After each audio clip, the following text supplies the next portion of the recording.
묵상할 하나님 말씀은 말라기서 제3장 16절부터 18절까지 보겠습니다. 말라기서 제3장 16절에서 18절 말씀입니다. 찾으셨으면 우리 같이 한 목소리로 읽습니다. 시작. 그때에 여호와를 경외하는 자들이 피차에 말하매 여호와께서 그것을 분명히 들으시고 여호와를 경외하는 자와 그 이름을 존중히 여기는 자를 위하여 여호와 앞에 있는 기념책에 기록하셨느니라. 만군의 여호와가 이르노라. 나는 내가 정한 날에 그들을 나의 특별한 소유로 삼을 것이요 또 사람이 자기를 섬기는 아들을 아낌같이 내가 그들을 아끼리니 그때에 너희가 돌아와서 의인과 악인을 분별하고 하나님을 섬기는 자와 섬기지 아니하는 자를 분별하리라. 아멘. 아멘. 여기 마지막 보면은 의인과 악인을 분별하고 하나님을 섬기는 자와 섬기지 않은 자를 분별하리라 이렇게 되어 있는데요. 이 분별은 어떤 주도적인 주권을 가지고 구별하는 것이 아니라 그렇게 나누어지게 되는 것을 보리라 하는 것입니다. 그것을 나누어지는 것을 보는 때가 언제냐면은 결국은 심판 마지막 종말인데요. 말라기서는 종말에 대하여서 그리스도의 재림을 통한 완전한 심판을 통한 의인과 악인의 구별되는 그날을 경고적으로 보여주고 있는 그러한 말씀입니다. 특별히 이 말라기서를 우리가 세 가지 중요한 주제로 세 등분으로 구별을 하고 지금 묵상하고 있는데, 먼저는 이스라엘의 특권이라고 그랬습니다. 이스라엘의 특권은 무엇입니까? 하나님의 무조건적이고 주권적인 사랑을 받았다는 것입니다. 저들의 어떤 조건이나 자격이 있어서가 아니라 하나님께서 야곱을 택하시고 사랑하시며 에서를 택하시고 버리신 것처럼 그것에 대해서 하나님 이상하시다 우리가 가름하고 생각할 겨를이 없습니다. 왜냐하면 그것은 하나님의 주권이에요. 내가 택했다는 거예요. 내가. 여기에서 세상은 우리들에게 거봐 불공평하잖아 라고 말하지만은 우리가 생각하는 것은 어떠해야 합니까? 감사합니다 여야 돼요. 감사합니다. 왜? 나 같은 자격 없는 조건이 안 되는 사람을 하나님 십자가의 사랑으로 사랑해 주시니 어찌 감격하지 않겠습니까? 우리는 자꾸 이렇게 주변들을 둘러다보는 습관들이 있습니다. 나와 하나님과의 관계는 둘째치고 자꾸 주변 때문에 계산합니다. 예수님께서 부활하신 이후에 네가 나를 사랑하느냐 베드로에게 직접적인 관계 속에서 물어보고 계세요. 베드로는 아이고 그럼요 주님 내가 주를 사랑합니다. 3번에 걸쳐서 주에 대한 사랑을 확신합니다. 그럼에도 불구하고 베드로는 무엇에 마음을 빼앗깁니까? 눈이 돌아갑니까? 예수님 품에 안겨있는 요한을 보면서 그럼 이 자는 어떻게 되겠습니까? 예수님이 대답하실 때 뭐라 그래요? 내가 그를 데려가든 두든 네가 무슨 상관이냐? 너는 너에게 맡겨진 사명을 다하라. 너는 내 백성을 먹여라. 너는 나를 사랑하라. 우리 주님, 우리 하나님은 너와 나와의 관계를 기대하고 계세요. 그런데 자꾸 주변을 보게 된단 말이죠. 주변, 그것도 우리가 우리의 주권 밖에 있는 것들 때문에 하나님의 분명하신 그 사랑도 우리가 의심할 때가 얼마나 많은지 모릅니다. 어떻게 이럴 수 있습니까? 어떻게 이럴 수 있습니까? 정말 나를 사랑하십니까? 정말 나를 붙드십니까? 이 질문들이 말라기서를 여러분들이 넉 장밖에 안 되니까 좀 몇 번 봐도 되지 않아요? 계속해서 이스라엘 백성들이 하는 것이에요. 이 말라기서는 어떻게 보면 질문으로 가득 차 있습니다. 꽉 차 있어요. 언제 그랬습니까? 언제 하나님이 사랑을 보여줬어요? 언제 우리를 구해줬습니까? 자꾸 그런 질문들을 하고 있습니다. 그러나 분명한 것은 하나님의 선포적인 말씀은 뭐냐면 내가 너희를 택하여 사랑했다라고 하는 거예요. 그럴 때에 나를 사랑하는 하나님과 눈빛이 맞으면 사랑이 폭발하는데요, 주변의 것들을 보면은 마음을 빼앗기게 되어 있습니다. 우리는 제한적 존재라고 했습니다. 둘을 가질 수가 없어요. 그렇기 때문에 하나님의 사랑하는 눈빛과 마주치지 못하니까는 세상이 보이고, 세상을 보니까는 아름다운 것들이 보이고 보암직도 하고 먹음직도 하고, 그러니 이방 여인이든 무엇이든 내가 마음에 드는 여인들을 데려다가 아내로 삼고, 그러니 하나님께서 어려서부터 우리가 정할 수 없었던 그런 하나님의 신연, 하나님의 섭리 가운데 맺게 하신 아내를 쫓아내고, 그 쫓겨난 아내들은 눈물과 통곡과 아쉬움과 하소연으로 여호와의 제단을 덮고 있는데도 무뎌진 마음으로 깨닫지 못하고 있다는 것입니다. 그럼에도 불구하고 하나님께서는 그의 백성들을 포기하지 아니하시는 말씀의 권면을 계속해서 주고 계시는 것입니다. 말라기서는 마지막에 기록되어져 있는 종말론적 책인 것 같지만은, 그러나 그 안에서 망할 사람이 아니라 그 안에서 복된 사람으로 일어날 수 있는 방법을 우리들에게 주세요. 이 구약 성경을 정리하는 마지막 말라기서가 넉 장만으로 되어 있어서 많이 아쉽습니다만은, 그러나 이 넉 장 안에 얼마나 많은 보화 같은 말씀이 담겨 있는지 모릅니다. 오늘 말씀에서도 우리들에게 주시는 귀한 말씀이 있어요. 오늘 이 말씀을 꼭 마음에 새기고 이 하루를 종말을 살아가는 그러한 성도들로 살아갈 수 있기를 바랍니다.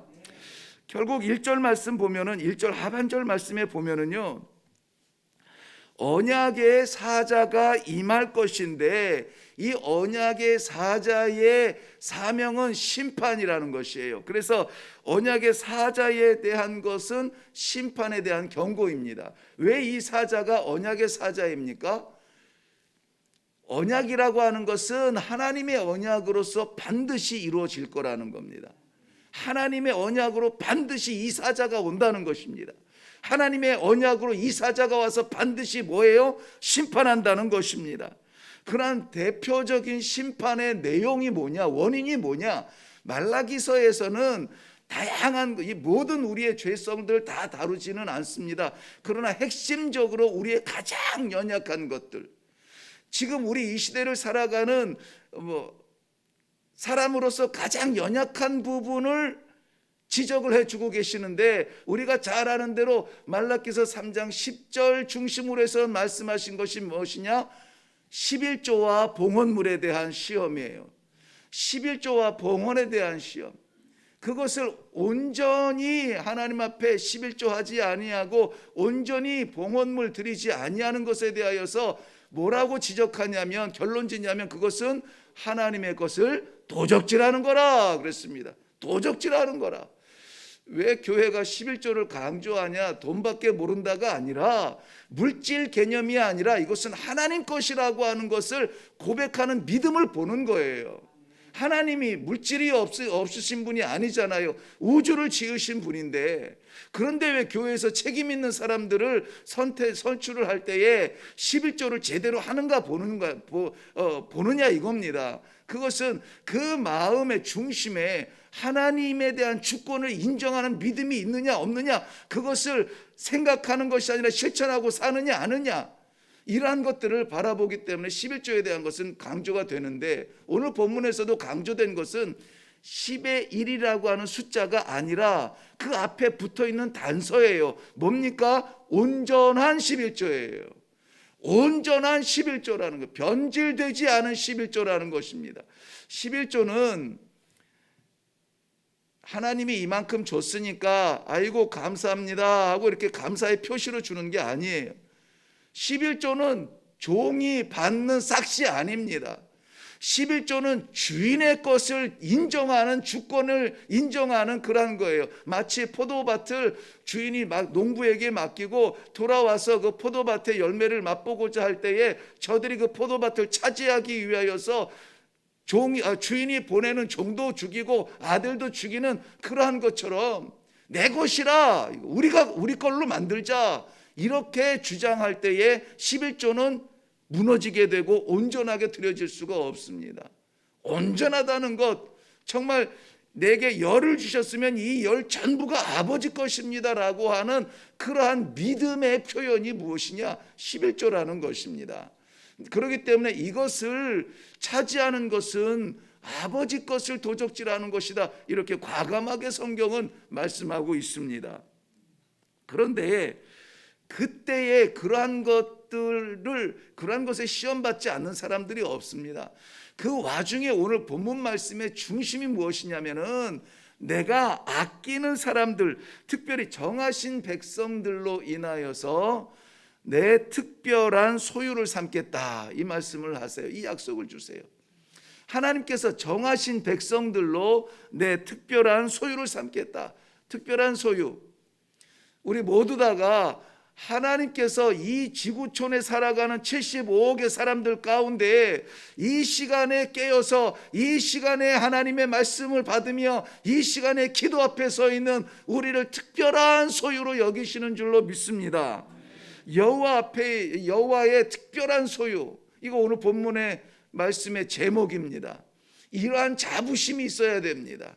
그러면은 두렵지 않습니다. 이러한 믿음이 있어야 됩니다. 그러면은 떨리지 않습니다. 어떠한 상황 속에서도 내가 하나님의 특별한 소유라고 하는 이 특권 의식이 있으면은 좋겠어요. 뭐 외국에 요즘에 이제 문이 열려서 나가는데 모르겠습니다만 이 패스포트에도 그 사람의 어떤 그 지위에 따라서 여권에 구별이 좀 다르다 그래. 일반 여권이 있고 뭐 정부에서 보내는 특사의 여권이 있고 그 여권의 종류가 달라요. 우리에게는 하나님의 특별한 소유라고 하는 도장 찍힌 이 천국 여권을 가지고 살아가는데 뭐 두렵습니까? 담대하게 살아갈 수 있기를 바랍니다. 이 특별한 소유는 여호와 하나님의, 여호와 앞에 있는 그 기념책에 이름이 기록된 사람들이라고 그랬습니다. 여기 기념책이라고 하는 것은 기억하는, 하나님께서 기억하는 이름들을 기록해 놓은 책이에요. 우리 이름이 하나님의 기억 속에 남겨지는 사람들, 얼마나 감격스럽습니까? 우리가 하나님 앞에 섰을 때에 네가 누구더라? 혼란스럽지 않아요. 어서 와라, 어서 와라. 네가 세상에서 그 가운데 혼란 속에 어둠과 어려움 속에서 살아가면서도 나의 주권과 나의 사랑을 인정하고 늘 떠나지 아니하는 마음으로 이 길을 걸으며 애를 썼던 것 내가 뭐한다? 기억한다. 기억한다. 우리 하나님 잊어버리지 아니하십니다. 내가 기억한다. 그 책이 기억하는 책이에요. The Book of the Remembrance예요. 그래서 하나님께서 기억하는 사람들이 누구냐? 바로 선택된 백성들. 오늘 이 본문의 제목처럼 특별한 소유된 백성들이 바로 하나님께서 기억하시는 백성들이십니다. 하나님께서 우주 만물을 지으셨지만은요, 그리고 하나님께서 세상을 사랑하시지만, 그러나 죽은 사람들, 하나님의 법을 떠난 악인들을 사랑하는 것이 아니라 어려운 중에서도 이 의를 붙들고 살아가려고 하는 애쓰는 그 사람들을 사랑하세요. 그래서 오늘 그 사람들을 17절 말씀에 보면은 내가 그들을 아끼리라 그랬습니다. 내가 그들을 참 아낀다, 보호한다, 사랑한다. 여기 하말이라는 말은 긍휼히 여긴다는 말이에요. 긍휼히 여긴다, 치근히 여긴다. 하나님께서 우리의 형편과 사정을 아시고 다 이해하시고 품으시고 알아. 네가 마음은 원하지만은 늘 넘어지고 힘들고 혼란스럽고 안다. 내가 알아. 하나님께서 우리의 연약함을 아시고 긍휼히 여겨주시는 그러한 사람들, 아끼는 사람들, 그 사람들이 하나님의 특별한 소유가 되는 사람들입니다. 이러한 사람들이 되기를 바랍니다. 세상에서는 아무도 나를 알아주지 못할지라도 나는 하나님께서 특별히 아끼시는 사람, 하나님께서 특별히 기억하시는 사람, 하나님께서 특별히 소유물로 삼으사 그의 생명책에 기록한 사람이라는 이러한 확신과 믿음을 가지고 이 하루를 살아가시길 바라요. 저는 선교지에 있으면서 미전도 정적을 사역을 했기 때문에 참 작은 시골 마을에 들어가서 원주민들과 살게 되었습니다.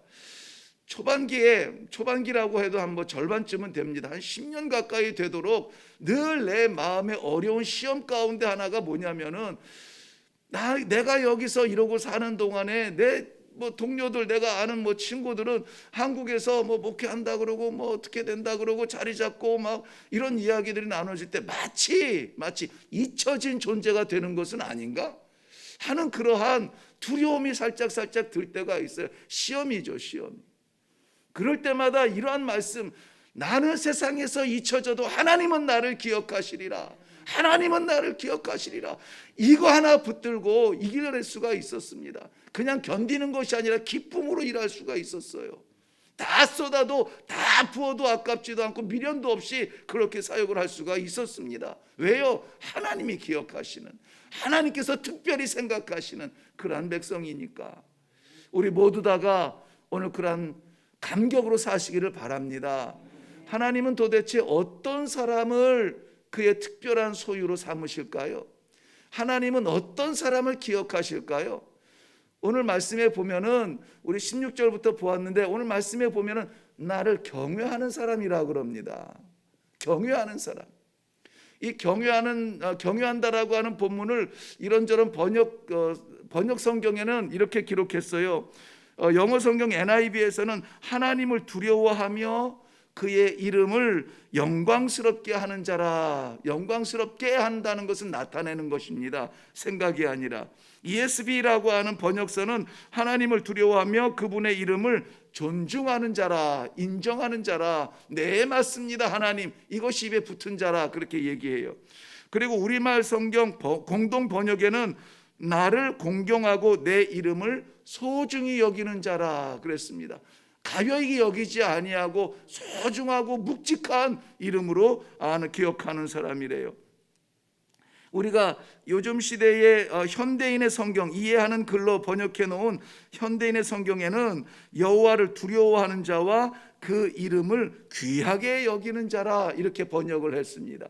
그러므로 여기에서 여호와를 경외한다라고 하는 것은 여호와의 이름의 엄위하심과 그 두려움이 있어야 됩니다. 하나님을 우습게 보면은 안 돼요.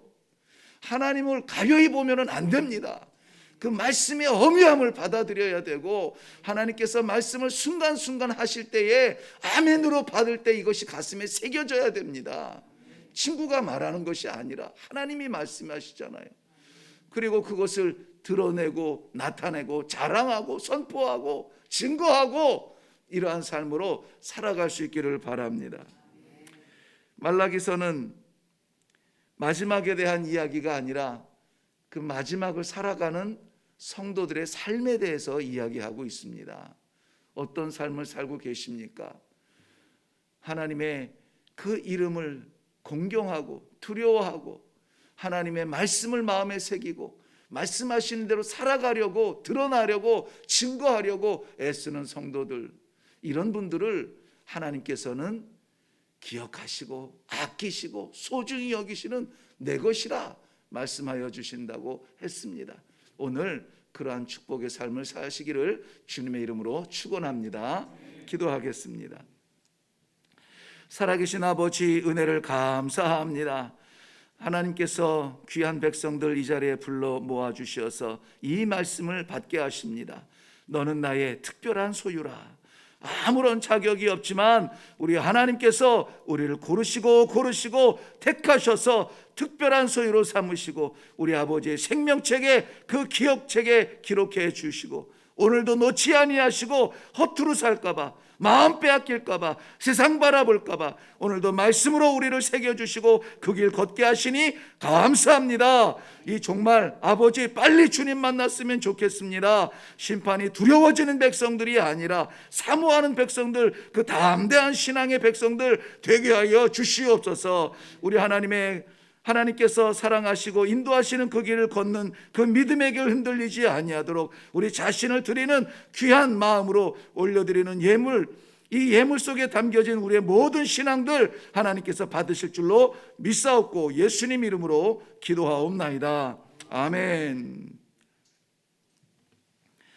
새벽 제단에 올려드리는 예물들 귀합니다. 그러나 그 가운데 오늘 본문에 있는 것처럼 하나님께서 특별히 소유 삼아 주심을 감사합니다 하는 감사의 마음이 담겨져 있으니 더욱 감사할 뿐입니다. 오늘 하나님께서 우리의 삶을 여호와를 경외함으로 하나님의 특별한 소유된 그러한 축복을 누리며 살아가는 하루가 되게 하여 주시옵소서. 이것저것 마음 혼란스럽고 우리 눈 빼앗기지 아니하도록 우리 하나님을 바라보며 그 사랑을 만끽하며 살아갈 수 있는 특별한 아버지의 소유, 우리 하나님께서 아끼시는 사람, 그러한 사람으로 기쁨으로 찬송하며 살아갈 수 있도록 은혜를 베풀어 주시옵소서. 우리의 마음을 정하게 하옵소서. 우리의 마음을 주를 향한 한 마음으로 인도하여 주시옵소서. 이 시간에 우리 같이 기도하며 내려갈 수 있기를 바랍니다. 특별히 다가오는 5월에 하나님께서 허락하신 가정 속에 믿음의 십자가 세워지며 기도하는 가정 되게 하옵소서. 가정을 위한 기도도 놓지 아니하고 이 시간에 같이 기도하고 내려가겠습니다. 기도하겠습니다.